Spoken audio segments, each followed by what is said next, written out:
behind it. Okay? Exactly. So you're taking 3 different directions. It's the same thing. 3D space takes it 3 different directions. So even though that this looks two-dimensional, if I threw a rod right here, pointing outward, which that's exactly how it looks when you graph it. It's supposed to be at an angle. If you throw a rod right here and spin it, okay, what's happening to all those? Are they spinning? Yeah. Well, I know, I can't really spin a projector, I'm sorry. Okay, but if I put a rod straight through it and the z-axis coming out from the board, and you rotate that rod, all those masses on the x and y-axis are going to be spinning. Okay? And they're going to spin in a perfect circle.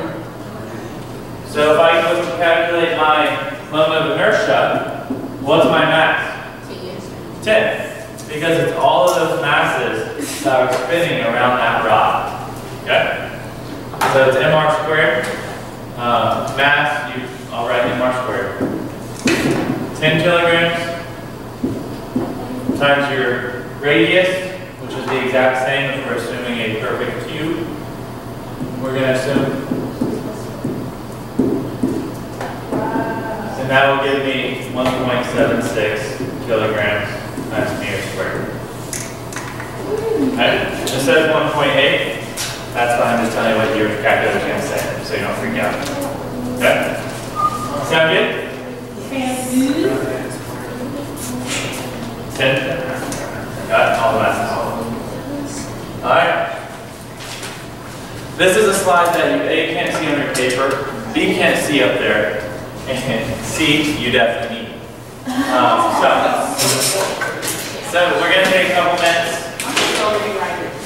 Make sure that you have all that information. Okay? If you wish, you may flip to the next slide. That looks like this. You can tell which is which, but this one's a little more distracting. You can see the object, whichever one that you want. Okay? Just fill them in. I equals mr squared is a hoop or cylindrical shell, and that is the bicycle rim. So wherever you want to write that, okay? That is the bicycle rim. That is also the object in the top left corner of your slide. If you have any questions about it, if we end up going too quickly, please look online. Wait, if these already go together? They're written, but can you see it? If you can see it, you're good. Okay? If you can't see it, then you need to make sure that you have what these letters are. I equals mr squared, I equals half mr squared. Okay, because those are going to be very important. Yes, but do you know which one's which? Oh, okay. Okay, so that's why I said if you want to use that, that's fine. Just I equals mr squared is a hoop or a cylindrical shell. I equals half mr squared is a disk or a solid cylinder. So that would be something like, if you will, this marker. Okay? And this is also called a baton if it's really long. I'll always tell you what it is, or if it's a ball, you can obviously assume it's a ball. It's a sphere. This is 1/12 ml squared.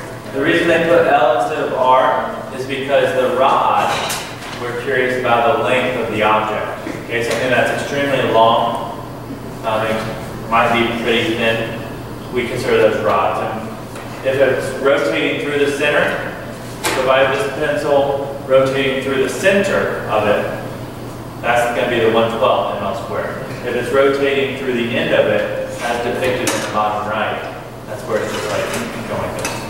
Okay?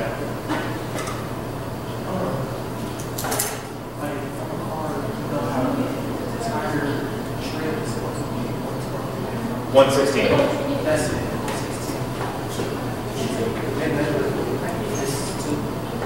Do they measure with this? I would say no. I measure my tread with a penny.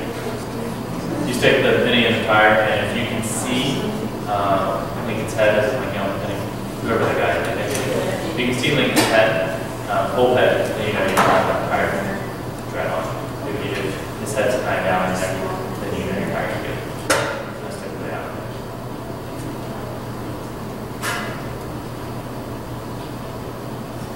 Usually when you do that, you can tell. Really learn all this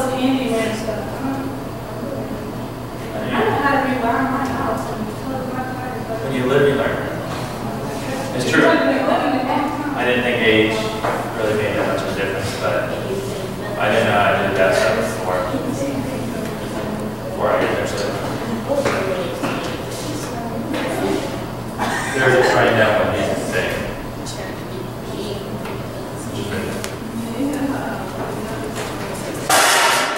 It's also right here.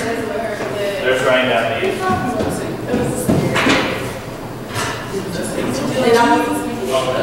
NL. Or MR.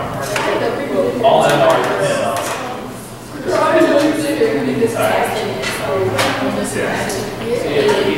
How much more time do you guys need? Before we move on? Give you 37 seconds. Copy this down and then we'll continue. Okay? 37 seconds. 27 seconds. Huh? It's true. Look.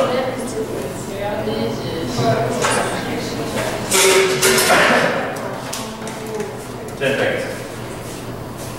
I'm going to leave that on the board for this next little part. So you still need that going right now. Okay? Thank you. Alright, I'm going to go look that up. That's also online. If you didn't get to copy the whole thing, it is online, so feel free to look. Okay? Sorry, PowerPoint did not work that well. Yeah, not too much to say here, because these are the exact same equations that we just wrote down. Okay?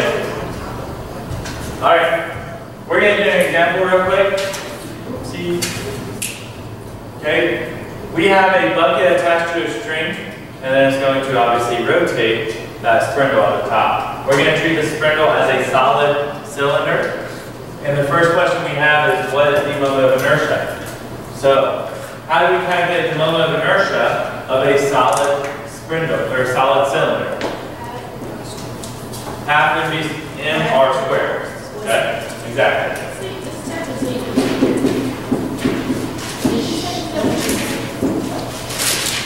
So, she looked at the equations. She knew it was a solid cylinder. So, you know the equation for that. Okay? So, to find the moment of inertia, we have half times the mass, 5.0 kilograms, times the radius, which is 0.6 meters squared. Most of the time, this moment of inertia is going to be quite simple to calculate. Okay? This moment of inertia should not stress you out. Okay? So if you plug this into your calculator, you will get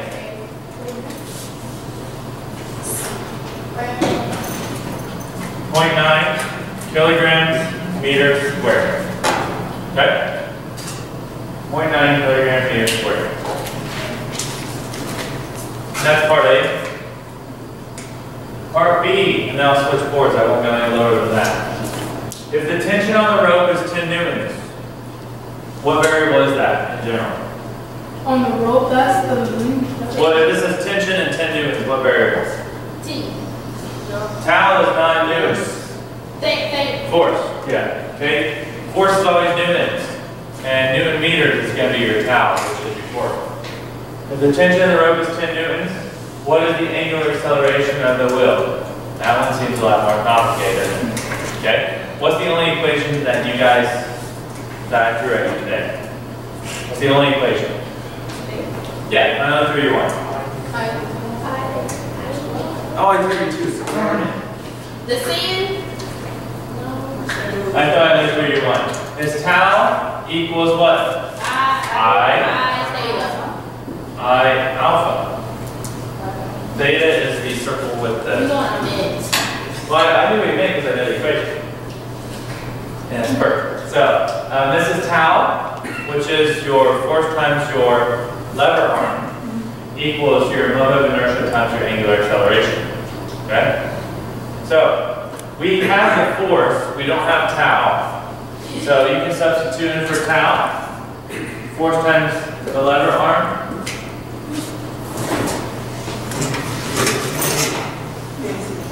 And that will work. So, the force is 10 newtons.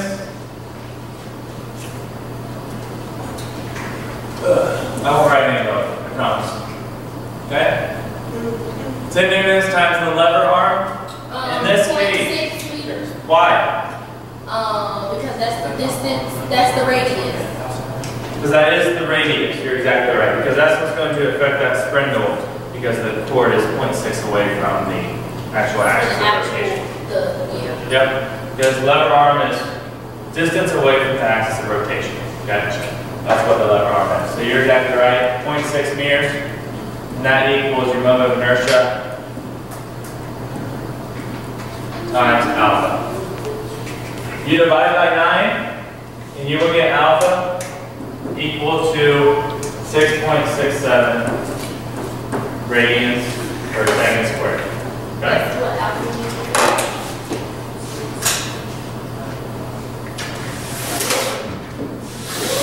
Man, this is a lot.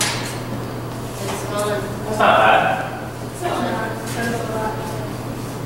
It's a lot. Physics is a lot. Next one. What is the acceleration of the bucket? You have a formula to find the acceleration of a bucket. You used it in chapter 7, which you are currently studying for your quiz tomorrow.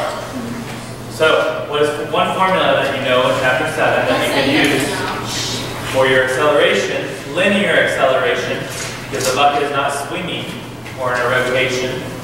What is a linear way, or a way to find linear acceleration? I'll give you 5 seconds. You think is it A equals 2 pi? Oh, A plus alpha. Yes, I took 7. That's all right. Okay. So your tangential acceleration equals your alpha times r. That's the equation you can use to relate your rotational motion to your linear motion.